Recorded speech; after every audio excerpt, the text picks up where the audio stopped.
মাশরাফিকে কেন গ্রেফতার করা হচ্ছে না এ ব্যাপারে তো বিচার বিভাগ এবং সরকার স্পেশালি স্বরাষ্ট্র মন্ত্রণালয়ের ব্যাপারে বক্তব্য দিবে।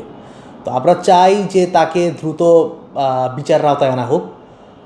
আর এই যে আমিনুল হক সাহেবের যে কথাটা এসেছে, বর্তমানে হয়তো তার ব্যাপারে কিছু সমালোচনা আছে, কিন্তু তিনি জেল খেটেছিলেন কেন? জনগণের পক্ষে অবস্থান করায়, গণতান্ত্রিক ধারা রাজনীতি করতে চাওয়া, জনগণের পক্ষে অবস্থান করায় তিনি জেল কেটেছিলেন। কিন্তু মাশরাফি বা সাকিবের কেসটা তো সেম না। আমিনুল সাহেব তো গণহত্যার সাথে জড়িত ছিলেন না, কিন্তু এই মাশরাফি বা সাকিব সেই সরকারের তো অংশ, সেখানে তো মদত দিয়েছে এবং তার পরিবারের লোকেরা এই সমস্ত বিষয়ে জড়িত ছিল এবং তারা এর বিরুদ্ধে কোনো স্টেটমেন্ট দেয়নি সামান্য। তো সুতরাং দুটো বিষয় মিলালে হবে না। আর হচ্ছে যে তাদের যদি সৎসাহস থাকে তো তাহলে আদালতে নিজেদেরকে সমর্পণ করুক, সেখানে তো সব কিছু ক্লিয়ার হয়ে আসবে।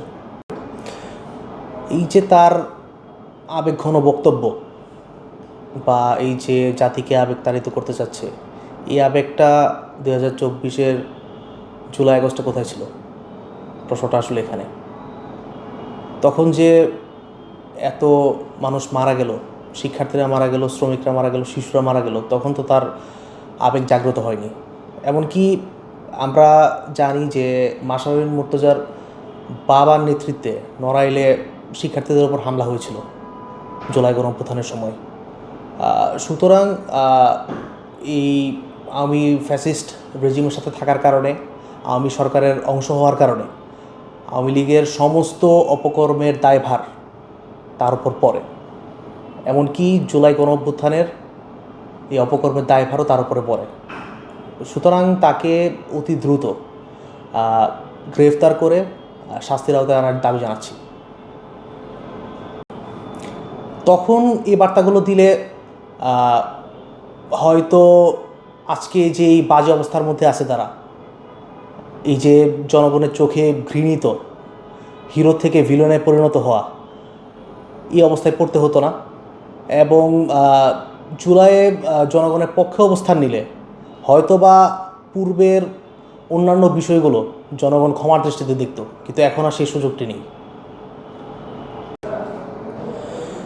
তো মাশরাফি মুর্তজার প্রতি আহ্বান থাকবে যে আপনি যদি নিজেকে নির্দোষ প্রমাণ করেন, নির্দোষ দাবি করেন, তাহলে আপনি আদালতের দ্বারস্থ হন, আদালতে আত্মসমর্পণ করুন এবং চ্যালেঞ্জ গ্রহণ করুন যে আপনি নির্দোষ। আপনি আদালত থেকে যদি ক্লিয়ারেন্স পান যে আপনার কোনো অপরাধ নেই, তাহলে জনগণ আপনাকে আবারও সাদরে গ্রহণ করে নেবে। ধন্যবাদ।